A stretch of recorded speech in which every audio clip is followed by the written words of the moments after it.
পৃথিবীতে সব স্বামী আপন হয় না, সব স্বামীকে আপন মনে করা যায় না। মাথায় রাখবেন, যেই স্বামীকে আপনি সব কিছু উজাড় করে দিয়েছেন, তার সঙ্গে আপনি অনেস্ট ছিলেন, তার সঙ্গে আপনি লয়াল ছিলেন, তাকে বাদ দিয়ে অন্য কারো কথা আপনি চিন্তাও করেন না, আপনি তার জন্য কলিজা ছিঁড়ে রেখে দিয়েছেন, তবুও সেই স্বামী আপনার সঙ্গে বেইমানি করে, আপনার সঙ্গে চিট করে, আপনার ইজ্জতে আঘাত করে, আপনাকে অন্যের সামনে ছোট করে কথা বলে।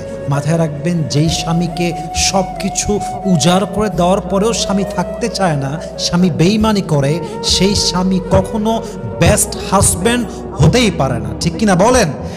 এজন্য আজকালকার যুগে স্বামীকেও বিশ্বাস করতে হয়, মেপে বিশ্বাস করতে হয়।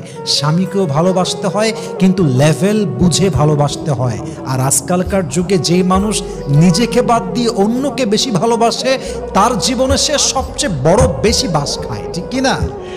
আল্লাহ সব মেয়েদেরকে বোঝার তৌফিক দান করুক। পড়েন সবাই আমিন।